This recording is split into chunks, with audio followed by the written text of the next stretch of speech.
केरल राज्य के तिरुवनंतपुरम में स्थित है भगवान विष्णु जी का प्रसिद्ध हिंदू मंदिर और उस प्रसिद्ध हिंदू मंदिर का नाम है पद्मनाभ स्वामी। यह भारत के प्रमुख वैष्णव मंदिरों में से एक है। मंदिर के गर्भगृह में भगवान श्री विष्णु जी की विशाल मूर्ति है। इस प्रतिमा में भगवान श्री विष्णु शेषनाग पर विराजमान है।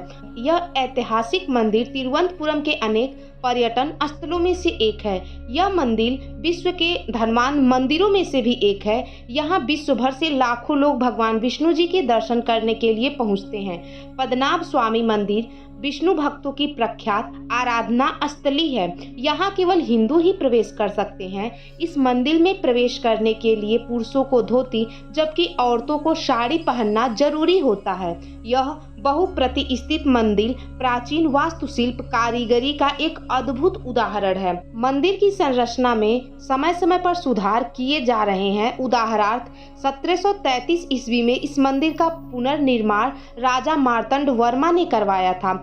इस मंदिर के पुनर्निर्माण में अनेक महत्वपूर्ण बातों को ध्यान में रखा गया। सर्वप्रथम इसकी भव्यता को आधार बनाया गया।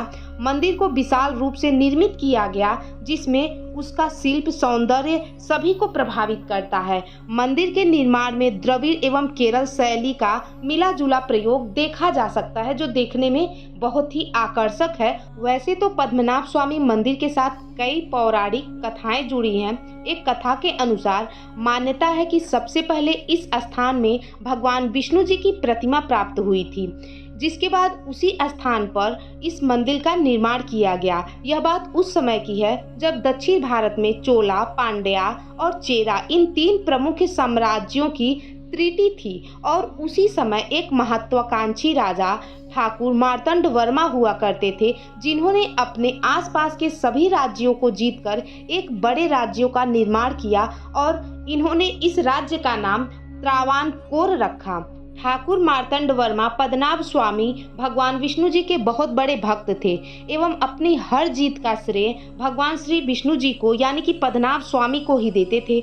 एक समय ऐसा आया जब विष्णु भक्त राजा ठाकुर मार्तंड वर्मा ने एक निर्णय किया कि उनके पास जो कुछ भी है, जैसे कि उनकी संपत्ति, राज्य और राज्य की हर एक संपदा तथा उनकी जीती हुई हर एक वस्तु को अपने कुल देवता भगवान पद्मनाभ स्वामी को समर्पित कर देंगे और उन्होंने ऐसा ही किया।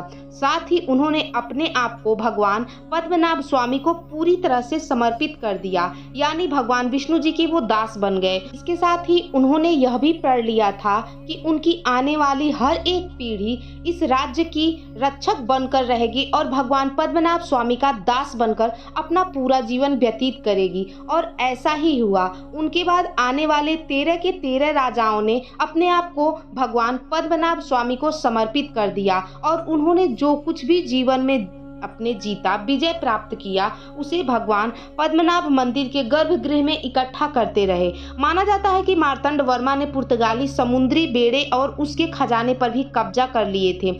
यूरोपीय लोग मसालों, खासकर काली मिर्च के लिए भारत आए थे।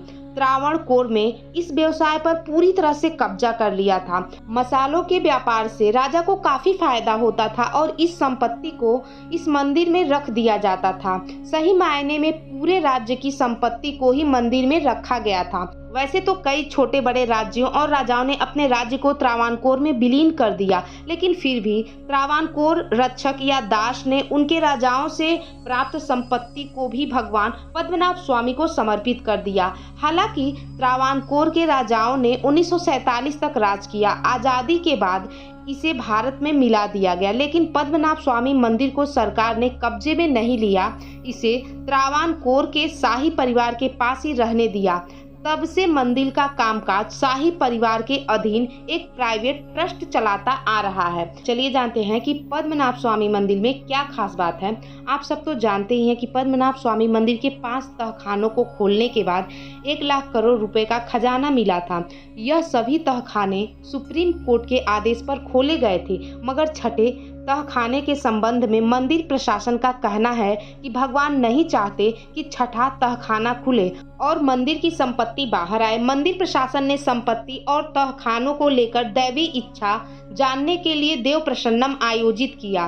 कुछ लोगों का यह भी कहना है कि अगर छठे तहखाने को खोला गया तो प्राकृतिक आपदा आ सकती है।